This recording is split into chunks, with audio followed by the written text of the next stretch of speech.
বাংলাদেশকে এখনই সাবধান হওয়া উচিত, অন্যথায় পরে আফসোস করতে হবে। বক্তা রাজ্যের মুখ্যমন্ত্রী ডাক্তার মানিক সাহা। সম্প্রতি আগরতলা শহরে অনুষ্ঠিত পরপর দুটি অনুষ্ঠানে বাংলাদেশের বর্তমান পরিস্থিতি নিয়ে এই ভাষাতেই ওপারের অন্তর্বর্তীকালীন সরকারের প্রধান উপদেষ্টা মোহাম্মদ ইউনূসকে সাবধান করে দিয়েছেন। শুনুন দর্শক বন্ধু আপনারা মুখ্যমন্ত্রীর সেই বক্তব্য। বর্তমানে যারা এখন শাসনভার নিয়েছেন তারা ভুলে গেছেন, ইতিহাসকে বিকৃত করার চেষ্টা করছেন। আমাদের কেন্দ্রীয় নেতৃত্ব নজর রাখছেন, এখনো সময় আছে, আমি বারবার বলছি, পরে কিন্তু আফসোস করতে হবে, এটা নিশ্চিন্ত আমি বলে দিতে পারি, কারণ এইভাবে কোন অবস্থা। রাজনীতিকদের ভাষায় রাজ্যের মুখ্যমন্ত্রী ডাক্তার মানিক সাহার এই বক্তব্য ভারত বাংলাদেশের বর্তমান সম্পর্কের ক্ষেত্রে যথেষ্ট তাৎপর্যপূর্ণ ও স্পর্শকাতর, কারণ বাংলাদেশের অস্থির পরিবেশের আঁচড় লাগছে ত্রিপুরাতেও। বাংলাদেশ ত্রিপুরার সীমান্ত ঘেঁষা, স্বাভাবিকভাবেই বাংলাদেশের অচলাবস্থার দিকে নজর রাখবেন তিনি, এটাই স্বাভাবিক। গত 5ই আগস্ট শেখ হাসিনা বাংলাদেশ ত্যাগের পর থেকে ওপারে অশান্তি লেগেই আছে। এ বিষয় নিয়ে এতদিন মুখ্যমন্ত্রী ডাক্তার মানিক সাহা তেমন কোনো মন্তব্য করেননি। তিনি শুধু বলেছিলেন ত্রিপুরা সরকার বাংলাদেশের পরিস্থিতির ওপর নজর রাখছে এবং সীমান্তে বাড়ানো হচ্ছে কড়া নজরদারি। বাংলাদেশ ইস্যুতে কথা বলার আগে মুখ্যমন্ত্রীকে মান্যতা দিতে হবে দেশের বিদেশ নীতির ওপর। দিল্লি ঢাকার বিদেশ নীতির ওপর ফোকাস রেখেই এতদিন মুখ্যমন্ত্রী বাংলাদেশ ইস্যুতে গড়পড়তা মন্তব্য করে গিয়েছেন। গত 30শে নভেম্বর মুখ্যমন্ত্রী ডাক্তার মানিক সাহাকে দেখা গেল অন্য মেজাজে। পরপর দুবার বাংলাদেশ ইস্যুতে মুখ খুললেন তিনি, তাও আবার স্মার্ট ভাবে ওপারের সুদখোর মহাজন ইউনূস সরকারকে সতর্ক করে দিয়েছেন। মুখ্যমন্ত্রী স্পষ্টভাবে বলেছেন, বাংলাদেশের শুধরে গেলে ভালো, সময় আছে এখনো।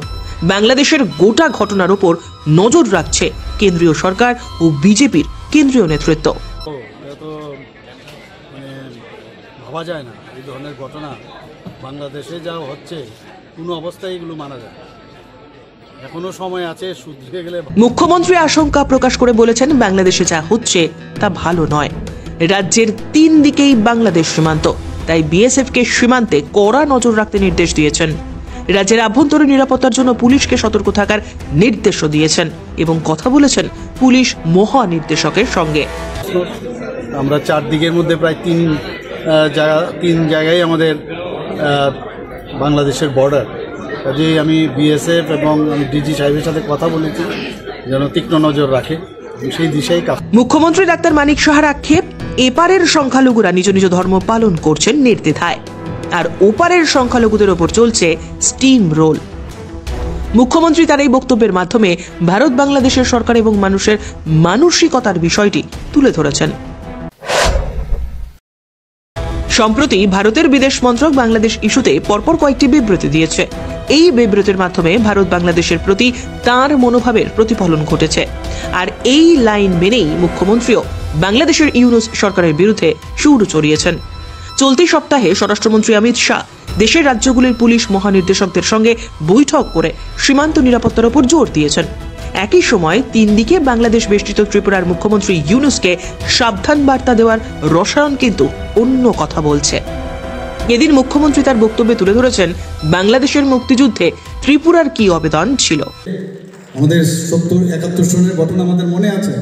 সবচেয়ে বেশি যদি বাংলাদেশকে স্বাধীন করার ক্ষেত্রে আমাদের যারা আর্মি বিএসএফ তারা তো ছিলই, ত্রিপুরার মানুষ, সাধারণ মানুষ, তার অবদান কিন্তু ভুললে চলবে না। কূটনীতিকরা বলছেন, বর্তমান পরিস্থিতিতে ভারত যদি বাংলাদেশকে আক্রমণ করে তাহলে নিশ্চিতভাবে ত্রিপুরাই হবে ইউনূস বধের পুণ্যভূমি।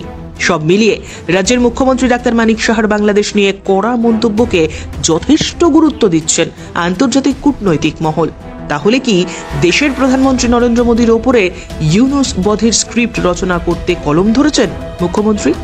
আন্তর্জাতিক ক্ষেত্রেও জাগার দিচ্ছে $1 মিলিয়ন এই প্রশ্ন। স্বপ্নের বাড়ি কিনবেন ভাবছেন? দেরি না করে চলে আসুন RB কনস্ট্রাকশনে। অত্যাধুনিক সুযোগ সুবিধা সহ আপনার সাধ্যের মধ্যে ফ্ল্যাট পাবেন আমাদের এখানে। রয়েছে ব্যাংক লোনের সুবিধাও। আগরতলার সার্কিট হাউস, দুর্গা চৌমুহনী, প্রগতি রোড ও কলেজ টিলার মূল সড়কের পাশে। কলকাতার নাগের বাজার, কৈখালি, মালিবাগানে রয়েছে আমাদের ফ্ল্যাট। প্রতিটি ফ্ল্যাটে রয়েছে পার্কিং ও লিফটের সুবিধে। পরিশোধিত পানীয় জল, জেনারেটর সহ আলাদা ট্রান্সফরমার। তাছাড়াও নিরাপত্তার জন্য থাকছে দিবারাত্রি সিকিউরিটি গার্ড, রয়েছে সিসি ক্যামেরার নজরদারিও। তাহলে দেরি না করে আজই যোগাযোগ করুন আরবি কনস্ট্রাকশনে। আমাদের ঠিকানা আরবি construction, Jhuma Chakraborty, circuit house, পুরনো রাজভবনের পিছনে। যোগাযোগ 8787495180 এবং 9436123139 এই নাম্বারে। জুড়ে থাকে বাঁধন আপনার চেয়েও আপন, জুড়ে থাকে বাঁধন আপনার চেয়েও আপন, আপনার চেয়েও আপন স্বর্ণ কমল।